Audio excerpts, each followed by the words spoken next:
জাতীয় পরিচয়পত্র সংক্রান্ত কাজে ঘুষ লেনদেনের বিশাল নেটওয়ার্ক ইসিতে এমন অভিযোগে নির্বাচন কমিশনে যায় দুর্নীতি দমন কমিশন দুদকের টিম। বৃহস্পতিবার সকাল থেকে নির্বাচন ভবনের চারপাশে গতিবিধি পর্যবেক্ষণ করে সেবাগ্রহীতা সেজে। এ সময় এনআইডি সংশোধনকে কেন্দ্র করে বিপুল অর্থ লেনদেনের প্রমাণ পায় দুদক।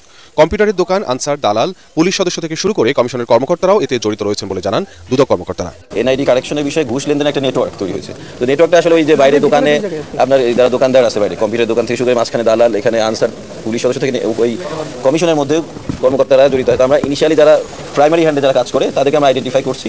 এখন তাদের নাম্বার থেকে তারা কার সাথে যোগাযোগ করছে, তাদের সাথে যোগাযোগ করেছে, এভাবে চ্যানেল ওয়াইজ যা হচ্ছে আর কি। এনআইডির মহাপরিচালক এএসএম হুমায়ুন কবিরের সাথে এই বিষয়ে আলোচনা করে দুদকের টিম। এনআইডি সংশোধনে ক্র্যাশ প্রোগ্রাম পরিচালনা করবেন বলে জানান মহাপরিচালক। 3,78,000 আবেদন পেন্ডিং আছে এবং এই পেন্ডিংটাই হচ্ছে সম্ভবত এই দুর্নীতির একটা বড় সুযোগ। কারণ মানুষ দুর্দান্ত সাফার করে, নির্বাচন কমিশন সচিবালয়ের কেউ জড়িত থাকে, তাদের বিরুদ্ধে যা যা ব্যবস্থা নেওয়া আমরা তা নিব। টাকা পয়সা লেনদেনের একটা ব্যাপক বিষয় ওনারা জানতে পেরেছেন। তো যেহেতু এটা প্রকল্পের লোকজনের সাথে জড়িত, সেজন্য আমি বলেছি যে আপনারা প্রকল্পের সাথে কথা বলেন। প্রকল্পের সাথে কথা বলার পরে আমাদের কাছ থেকে আপনাদের যে সাপোর্টগুলো লাগে আমরা সেই সাপোর্টগুলো আপনাদেরকে দিব। এনআইডি বাণিজ্য করে ইসির কর্মকর্তাদের কেউ কেউ বিপুল অর্থ সম্পদের মালিক হয়েছেন বলে খবর উঠে আসে বিভিন্ন সংবাদ মাধ্যমে।